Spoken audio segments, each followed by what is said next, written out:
저는 이제 블록체인 스타트업인 이제 업루트 컴퍼니라고 하는 회사를 운영하고 있고요. 저희 업루트 컴퍼니는 비트코인을 적립식 투자를 잘해주는 솔루션을 운영하고 있는 회사이기도 합니다.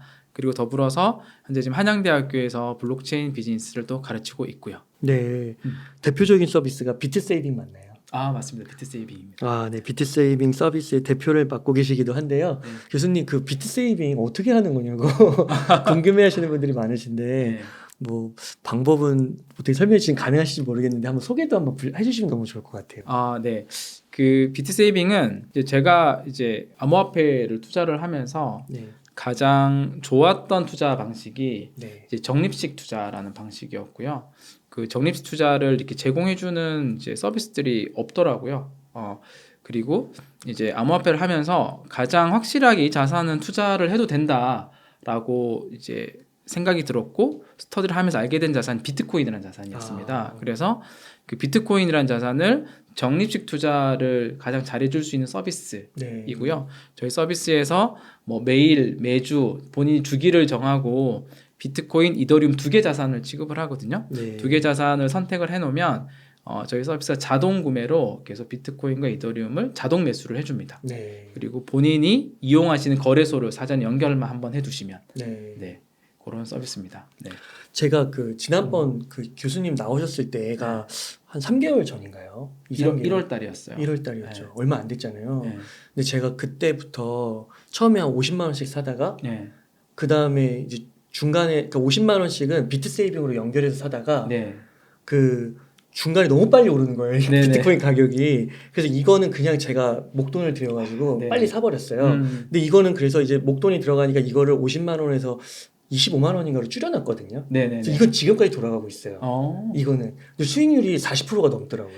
한 2개월? 네. 2개월 정도? 네. 네네. 한 30% 후반에서 40% 정도 되는 것 같아요. 어제 갔을 때 40%였는데 오늘 좀 떨어져가지고 30% 정도 나오지 않을까. 네, 맞아요. 그때 아마 또 웅구 대표님께서 하셨던 시기에 또 많은 사람들이 하셨거든요. 네. 이게 수익률이 좋고요. 그리고 네. 저는 이게 상승장 때 이 네. 방법을 해서 수익을 내는 것들도 사실 중요하긴 한데요. 네.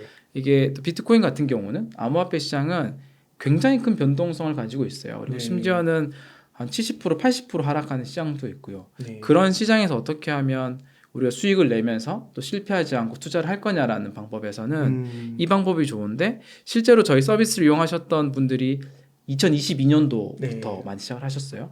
2022년도 한 80% 하락하는 시장이었잖아요. 5월 달에 루나 막 터지고 11월 달에 이제 FTX 터지고 네. 거의 멘탈 다 나가던 시장이었는데 네. 그때부터 이용하셨던 사람들도 꾸준히 적립 투자를 이어서 할 수 있게 되더라고요. 그리고 지금 이제 뭐 이용하셨던 분들의 거의 대부분은 거의 높은 수익률을 지금 다 달하고 있으니까 네. 그런 거에 시장에서 좀 의미 있다고 좀 보는 것 같아요. 그러면요 지금 폭락을 이렇게 했는데 네. 앞으로도 조금 더 이렇게 올라갈 수 있을까요? 아, 지금 폭락을 했는데 네.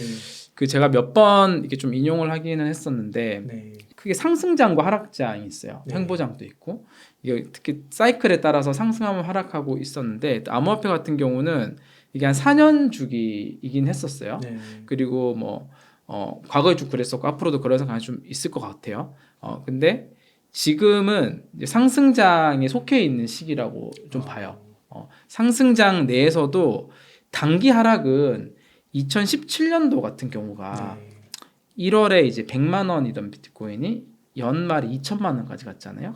한 20배 정도 오르던 시기에 한 30% 정도 되는 단기 하락이 7번 있었거든요. 와.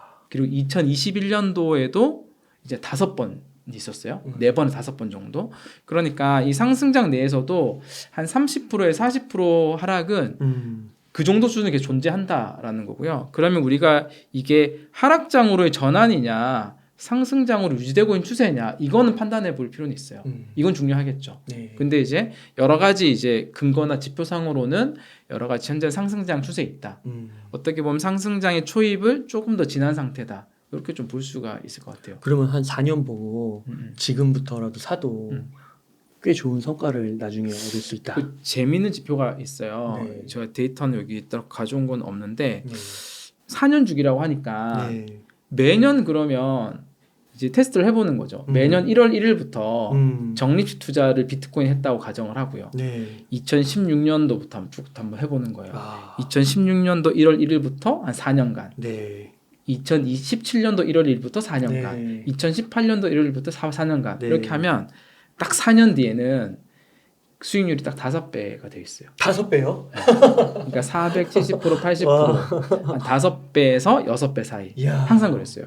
그리고 2019년도 1월 1일부터 시작을 하면 19년도, 2020년도, 2021년도, 2022년도 말이잖아요.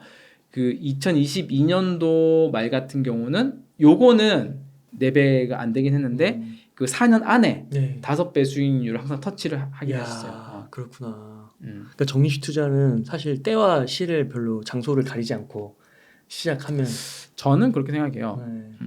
일반 트레이딩은요. 네. 2개를 맞춰야 돼요. 음.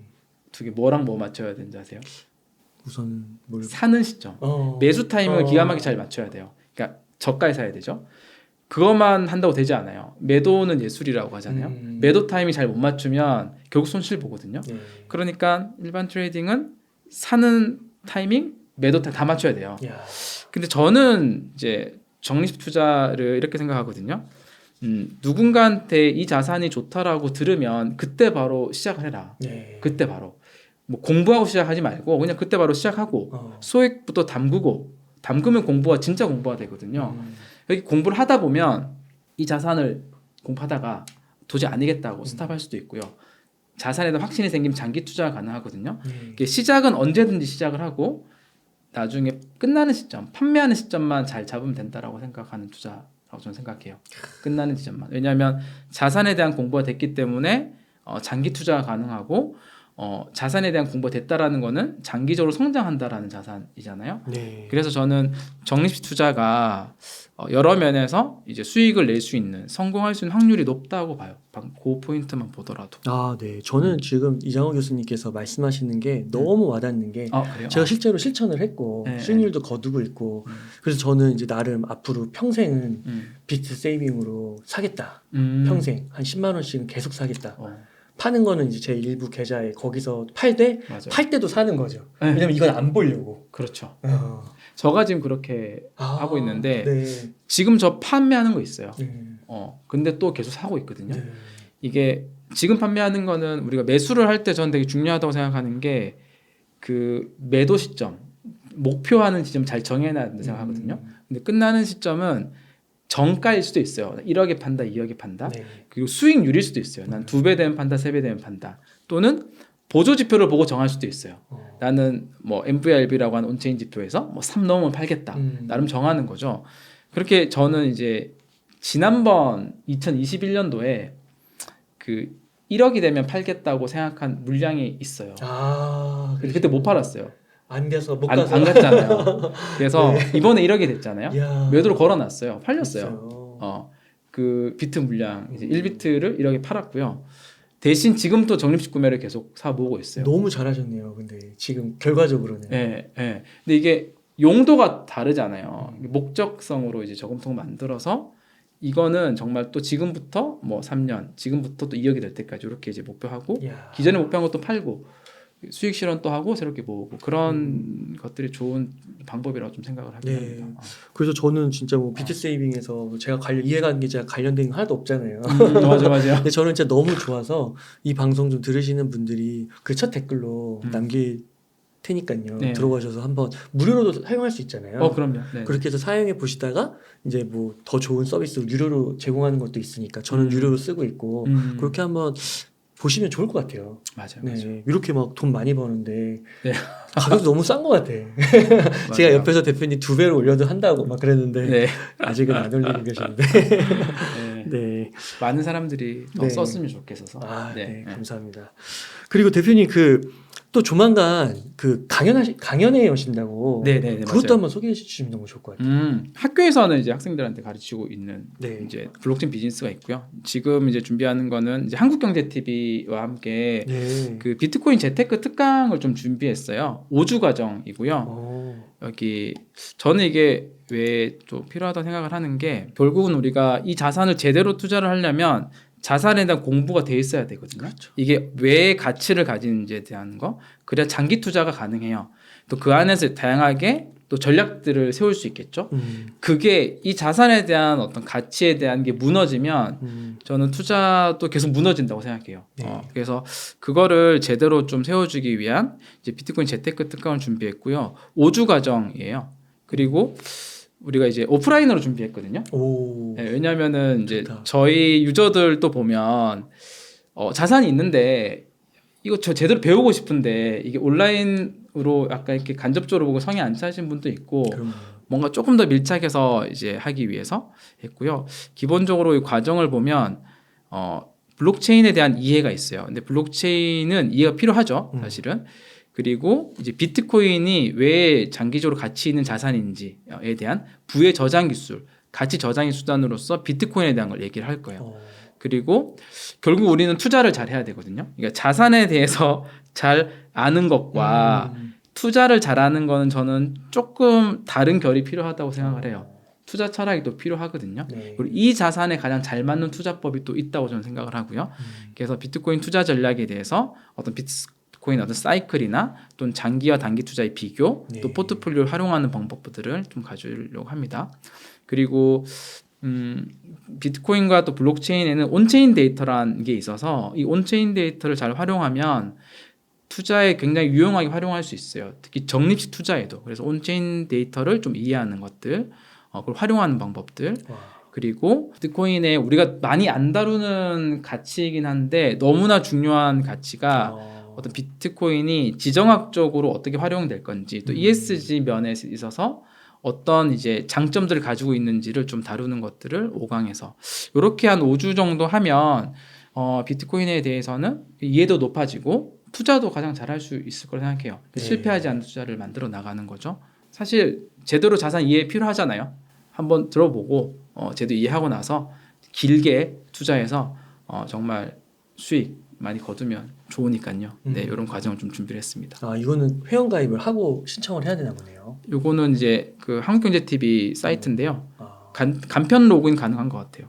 그렇게 로그인하고 신청하고 지금은 이제 할인 얼리버드 기간이라서 네, 아마 뭐 투자한 이상의 가치는 충분히 뽑을 수 있을 거라고 생각을 합니다. 네, 그 비트세이빙과 함께 요 비트코인 재테크 특강 강의 링크까지 첫 댓글로 고정하도록 하겠습니다. 네, 감사합니다. 관심 있는 분들 네. 많이 들으시고 네. 그러면은 저 교수님 그 지금 비트코인 가격이 지금 이제 1억을 깨고 막 거의 9,100만 원, 200만 원 많이 내려왔더라고요. 근데 이 특강을 지금 여시는 거잖아요. 맞아요. 지금 더 상승할 수 있다고 보시는 건가요? 저는 이게 그 상승장에 네. 초입은 좀 지났고요. 네. 초입을 막 지난 단계라고 생각을 해요. 그리고 앞으로 오를 수 있는 이제 이건 되게 많이 남아 있다라고 여전히 생각하기 때문에 와. 필요합니다. 네. 그 거의 뭐 1억 밑에서 살 수 있는 네. 거의 뭐 몇 번 안 남은 기회 뭐 이런 식으로 생각해도 될까요? 딱 이때 들어야 되는 이거 그렇죠. 이제 이거 나중에 들으면 이제 1억 밑에서 못 살 수도 있는 거잖아요. 그렇죠, 맞아요. 그 정도로. 예, 너무 좋은 것 같습니다. 네. 그러면요, 교수님, 저 질문을 좀 드릴게요. 왜 이렇게 네. 빠지는 거예요, 요즘에? 누가 그 질문 했더니 네. 누가 이렇게 답했어요. 많이 올라서 빠진다고. 맞는 말이죠. 그죠. 맞는 말인데 우리는 그럼에도 불구하고 그 이유를 찾고 싶어 하잖아요. 네. 그리고 여러 가지 징후들은 사실 있었어요. 첫 번째는 과열이 됐다라는 징후인데요. 과열이 됐다는 징후는 이 지표는 저희 크립토 퀀트라고 하는 사이트고요. 김치 프리미엄 지표예요. 네. 그래서 현재 김치 프리미엄이 3월 19일 기준으로 와, 10.71. 김치 프리미엄은 이제 한국의 비트코인 가격이 해외 비트코인 가격보다 높다, 10% 이상 높다, 이 얘기고요. 1억 원 기준으로 봤을 때는 1,000만 원을 더 비싸게 주고 산다라는 거고, 그 한국의 김치 프리미엄이 왜 과열 지표로 또 보냐면 쭉 이제 보시면 과거에 좀 그랬고요. 과거에 이제 우리가 김치 프리미엄의 10% 정도 되는 지점이 2021년도 뭐 1월 2021년도 한 1월 요때도 10% 정도 갔을 때 이제 폭락을 했죠. 30% 가까이. 그리고 제가 5월쯤에도 그랬어요. 5월쯤에도 김치 프리미엄이 한 여기 9% 10% 이때 됐죠. 네. 이때 뒤에 음악가 폭락이 또 왔죠. 그러네요. 왔고 그 12월에 그랬는데 12월 이때죠. 이때도 김치 프리미엄이 한 7% 이때 갔죠. 이때 폭락이 뒤에 이루어졌었고요. 2022년도 5월 달도 거의 김치 프리미엄이 8.6% 이때 했잖아요. 네. 이때 이제 바로 이제 폭락이 이렇게 왔었어요. 그렇군요. 그러니까 김치 프리미엄 과거에 한 10% 정도 되는 시점, 그거보다 또 한 단계 낮을 때 5% 되는 시점도 이제 항상 좀 조정이 있었던 시기고요. 10%도 좀 크게 조정이 있었던 시기예요. 그래서 김치 프리미엄이 있었을 때 25%에서 한 30% 정도 늘 조정이 있었던 거고. 그럼 김치 프리미엄 왜 과열이냐? 한국의 매수세가 많으니까 김치 프리미엄이 생겼겠죠. 네. 근데 한국은 거래소가 법인이나 기관들이 운영을 하지 않잖아요. 네. 한국 거래소는 법인 계정이 오픈도 안 될 뿐더러 기관 자금들이 한국의 거래소를 통해서 거래하지 않거든요. 네. 한국의 거래 수요들은 대부분이 다 개인 수요라고 보면 돼요. 네. 그러면 개인들이 그만큼 많이 이제 비트코인을 매수하기 위해서 많이 참여했다라고 이제 우리가 좀 이해할 수가 있는 거죠. 와. 개인들이 보통 많이 참여를 하면 약간 조금 단기 과열 지점으로 판단을 하니까 반대로 미국의 프리미엄을 우리는 보통 코인베이스 프리미엄이라고 그래요.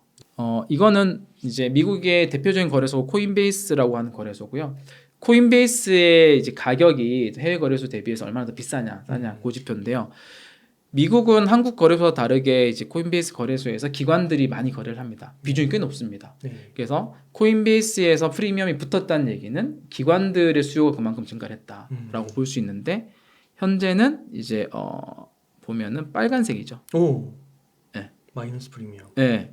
그러니까 가격이 낮다라는 거예요. 그러니까 기관 수요가 별로 없다라는 얘기예요. 그래서 요 두 가지 지표를 보면 우리가 이제 단기적으로 과열이 와서 우리가 조금 더 스마트한 돈을 기관의 돈이라고 이제 보통 부르니까요. 기관의 수요는 좀 줄어들고 있고 이제 개인의 수요는 엄청 늘어났다. 이게 단기 과열은 좀 조정을 받고 있다. 과열로서는 이렇게 볼 수 있고요. 또 하나는 최근 2달간의 상승은 1월 10일 날 이루어졌던 비트코인 현물 ETF 승인을 빼놓고는 설명이 안 돼요. 맞아요. 거기서 이제 수요가 엄청 크게 나왔기 때문에 그렇거든요. 그 수요가 순유입이 한 120억 달러가 돼요.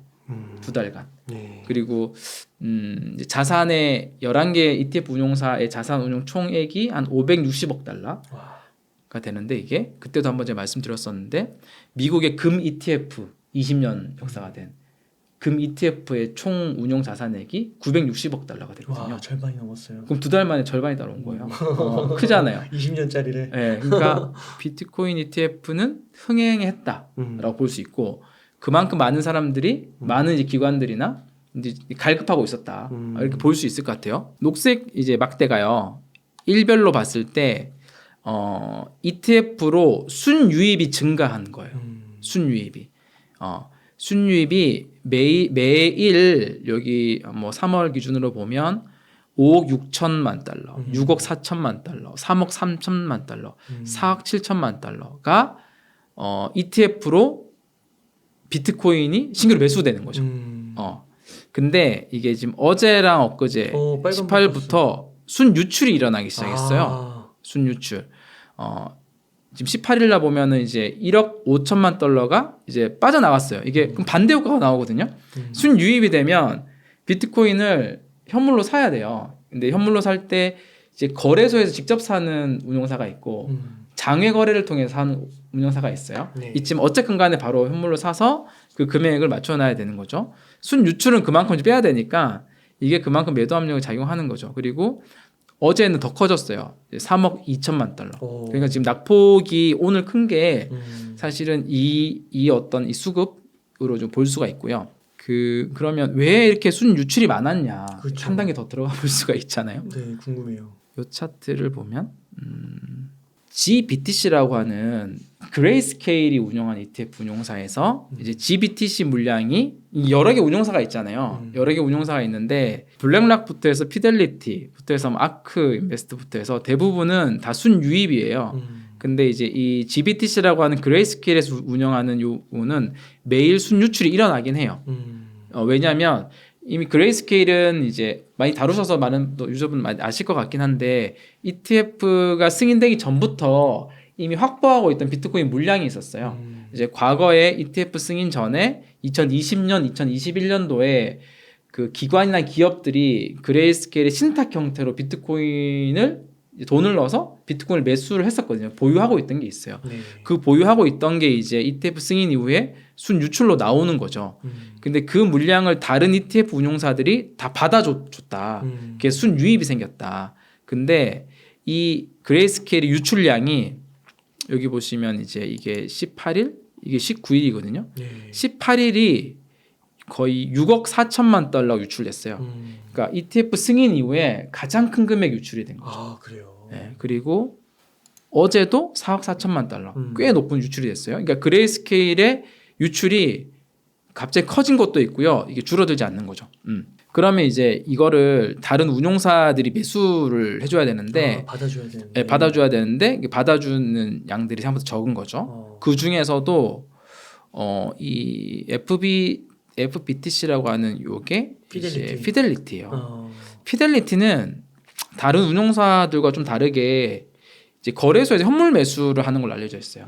그러니까 운용 금액이 들어오면 이제 블랙락 같은 경우는 이제 외부 OTC를 통해서 장외 거래를 통해서 구매를 하기 때문에 시장 가격에 바로 영향을 좀 덜 미치고요. 이제 바로 거래소에서 선물 매수를 하는 것들은 이제 시장 가격에 영향을 미치겠죠. 근데 이제 그 피델리티 같은 경우는 18일 같은 경우 보면 거의 없잖아요. 갑자기 확 줄었죠. 예. 제일 적네요. 예. 요런 것도 영향이 좀 존재한다. 이것도 지금 어제도 보면 뭐 이게 3,900만 달러 예전보다 많이 줄어들었잖아요. 네. 이게 이제 이런 영향 때문에 가격이 좀 반영이 된 것 같다라고 좀 볼 수 있을 것 같습니다. 요거 지금 나머지는 업데이트가 안 된 거예요. 빵은 18일까지만 보는 게 일단 맞죠. 왜 저렇게 줄어들었을까요? 피델리티나 이런 데가 실제 피델리티의 수요 줄어든 것까지는 뭐 더 좀 들어가봐야 알긴 하겠으나 네.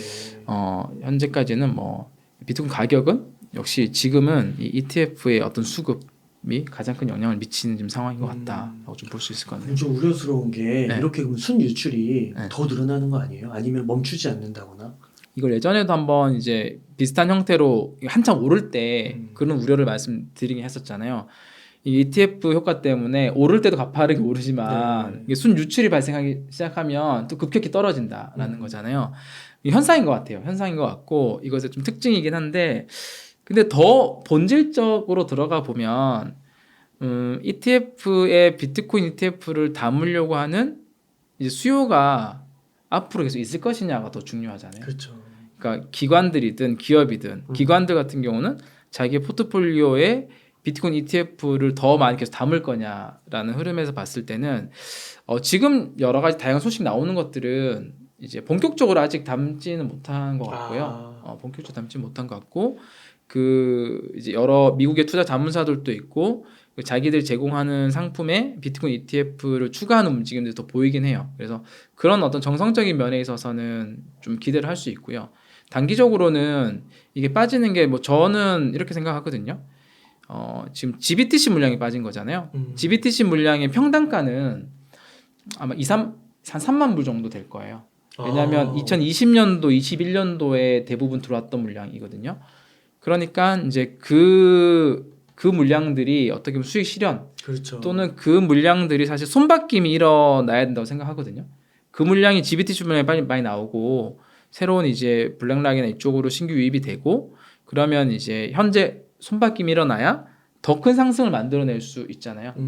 그래서 그런 면에 있어서는 GBT 물량이 뭐 나오는 거에 대해서는 뭐 일어날 수 있는 현상이다. 수익 실현해야 되니까 이거 좀 볼 수 있고요. 그리고 GBTC 있는 물량 중에 상당수는 그 또 우리가 크립토 겨울에 뭐 FTX나 루나나 뭐 무너진 기업들이 많아요. 네. 그런 기업들에서 물량을 갖고 있는 것들도 있어서 아마 뭐 그런 물량들이 또 해소되는 것도 중요하지 않나 싶습니다. 네. 아 그렇군요. 지금 그래서 좀 이렇게 뭐 그레이스케일 같은 분들, 그러니까 좀 일찍 들어가신 분들은 걱정이 없는 것 같은데 한 9천만 원, 1억 넘어가면서 약간의 포모를 느끼셔서 네. 뒤늦게 구매하신 분들은 사자마자 거의 막 10몇 프로가 빠지니까. 그렇죠.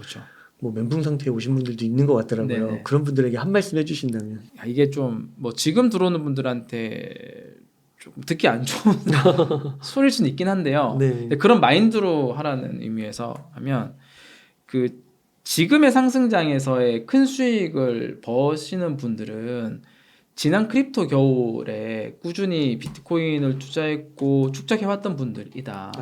큰 수익을. 그래서 2022년도, 2023년도에 꾸준히 자산을 모으고 하락장에서 투자하셨던 분들이 지금의 큰 수익을 얻는 거고, 지금 이제 비트코인이 전고점 넘어서서 미디어 많이 나오고 들어오신 분들이 있을 거예요. 지금 들어오시는 분들은 올해 안에 큰 수익을 내겠다라고 하는 플랜을 세우면 안 된다고 생각해요. 3년 정도의 계획을 세우고 투자를 해야 된다. 그 얘기는 뭐냐면 올해 안에 돈을 벌지 말라가 아니라 그 이게 되게 몰빵을 하실 수 있거든요. 네. 지금은 좀 하락을 해서 갑자기 투자 심리가 확 줄어들었지만 이거 사실 1억 될 때까지만 가파르게 오를 때는 지금이라도 안 사면 맞아요. 뭐 유튜브 5만 썸네일에 다 2억 간다 그러고 막 맞아요. 5억 간다 그러고 막 그랬잖아요. 맞아요. 지금이라도 사야 된다. 그래서 한 번에 큰 금액을 이제 투입을 많이 하시는 우를 범할 수 있거든요. 그래서 올해 투자하신 분들은 현금 비중 관리하면서 진짜 3년 계획으로 투자하면 거의 실패하지 않아요. 그렇게 접근을 하시는 게 좋다. 네, 너무 성급하게 하실 필요 없다.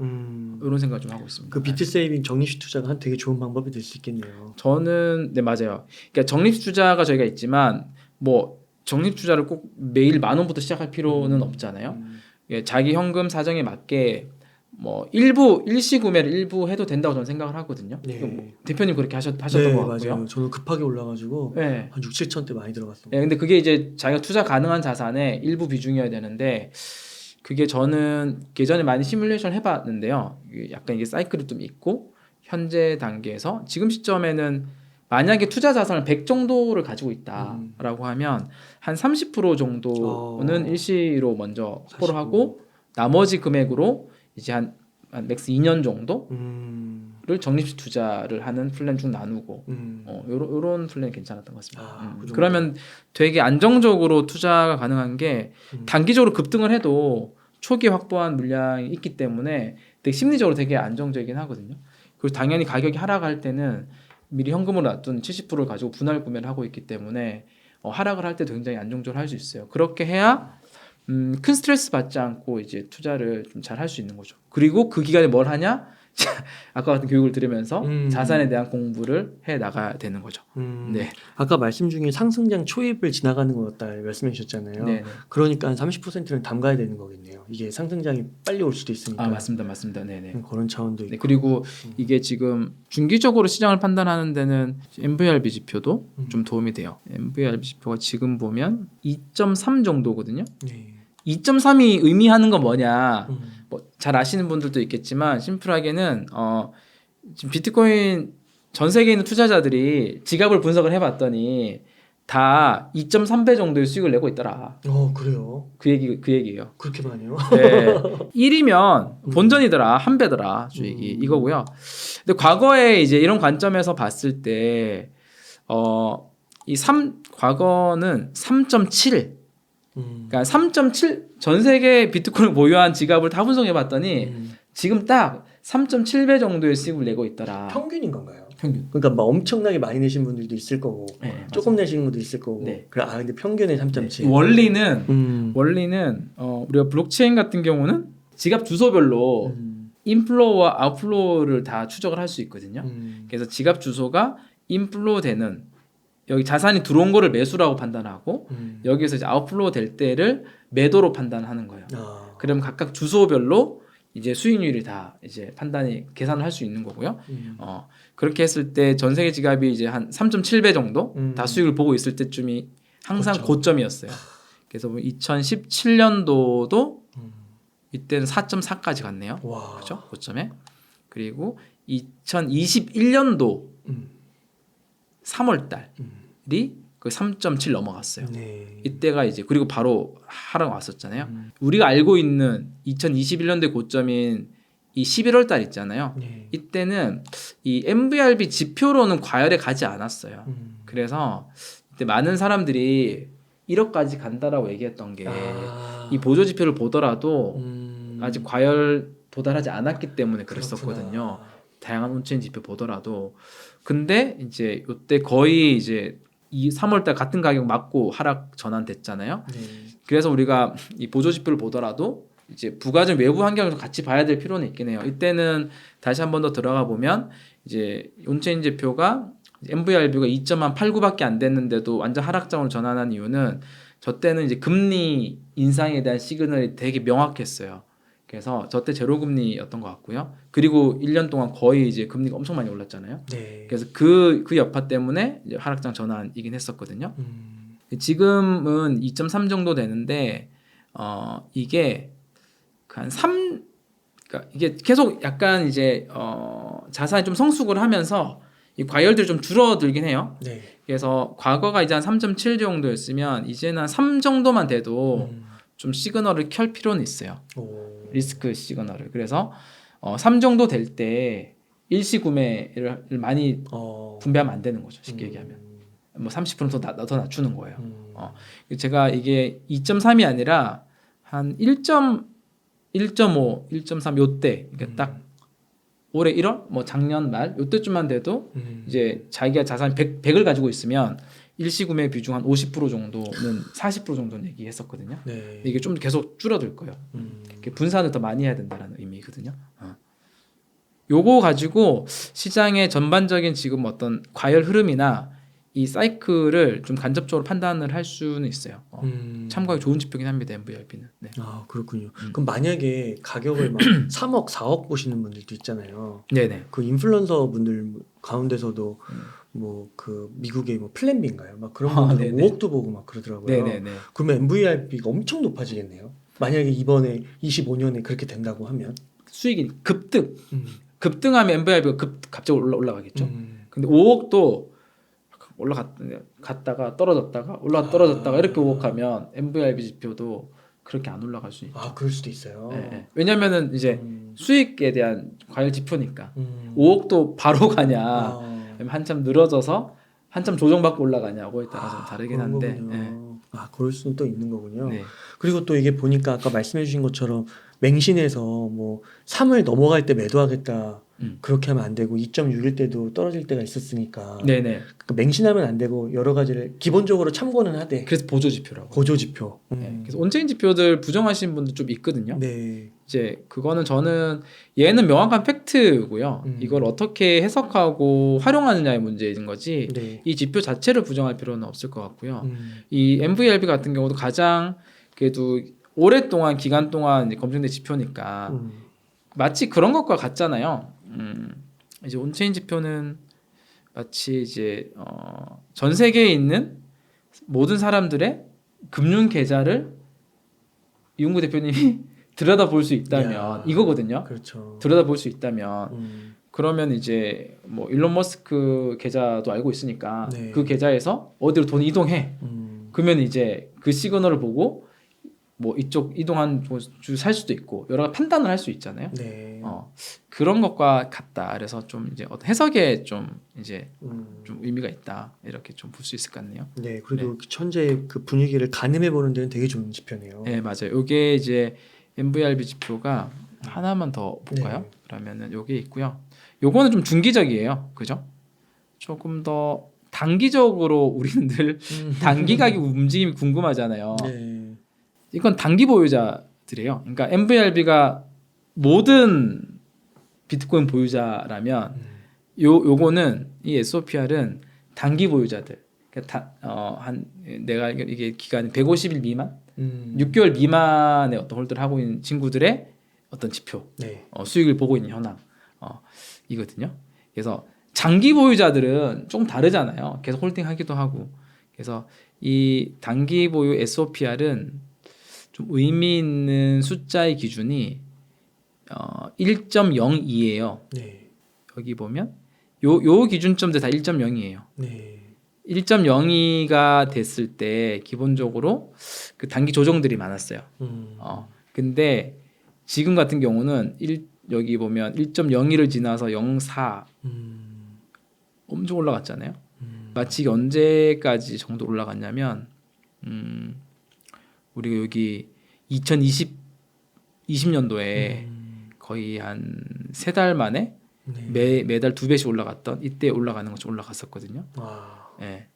많이 올라갔다 지금 좀 조정받고 있잖아요. 네. 이것도 저는 좀 단기적인 지표로 볼 때 많이 참고를 하고 있는 지표입니다. 그래서 원래는 이렇게 그 ETF 수요가 외부 환경적 요소가 크게 없었고 하면 네.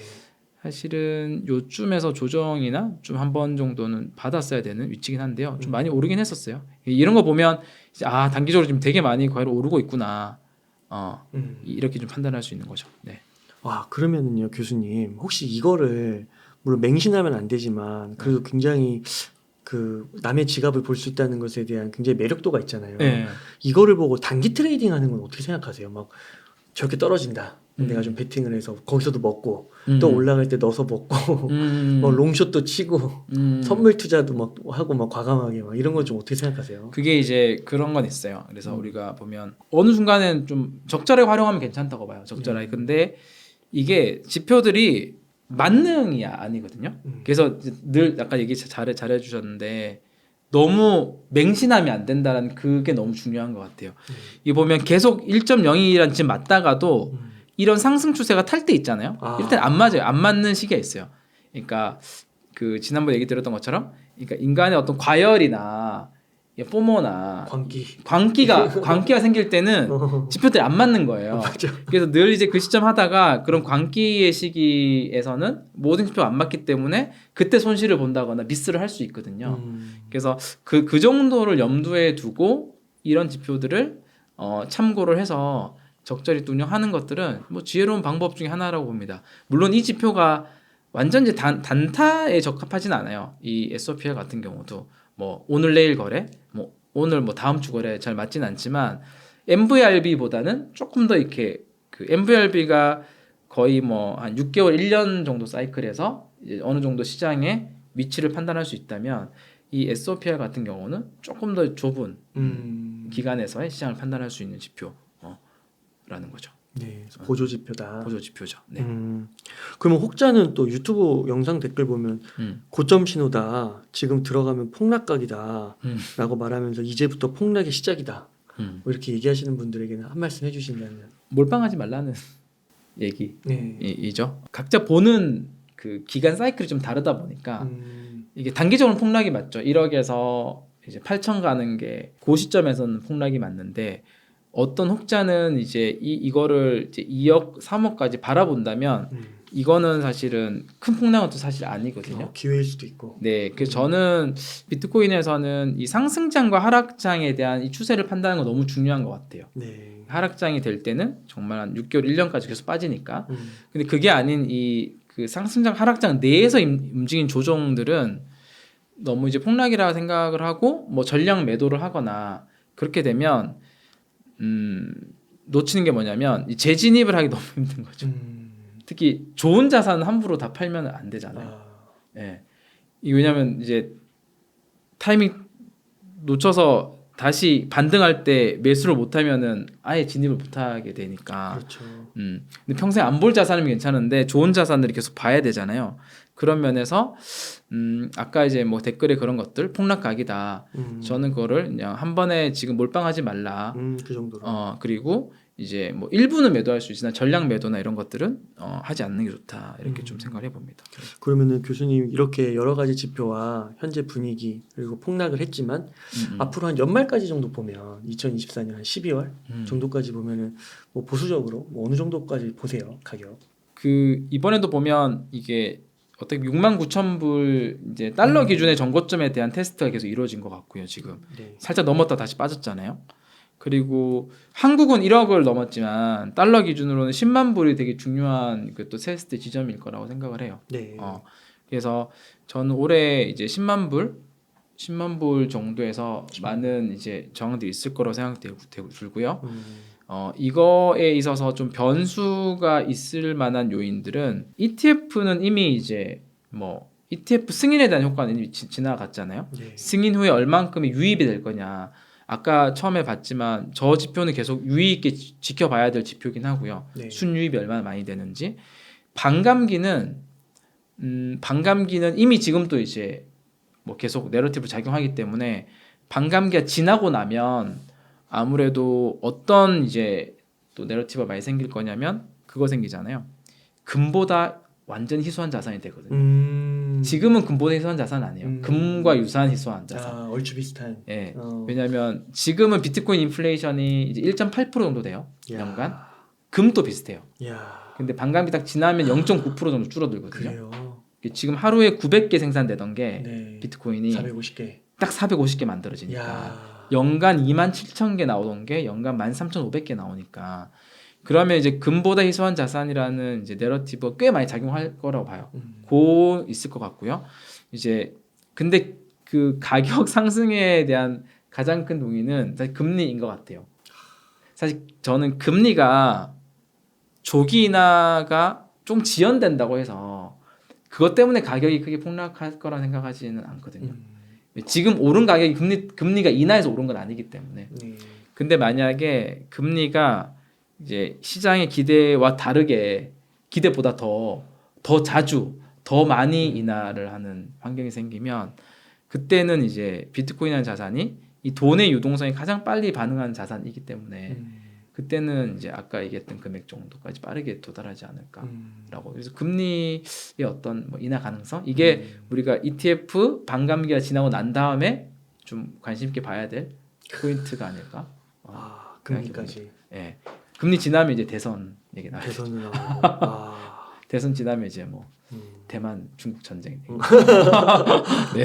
또 지정하기. 지정이 나오고 돌고 돌아요. 진짜 뭐 빠지는 것도 빠지는 건데 이게 어떻게 이렇게 갖다 붙이면은 다 막 희한하죠. 그죠. 굉장히 다 막 들어맞는 것 같기도 하고요. 그래서 되게 희한한 자산이고 그래서 공부를 해야 되는 자산 같아요. 그만큼 장점이 많기 때문에 그런 거겠죠.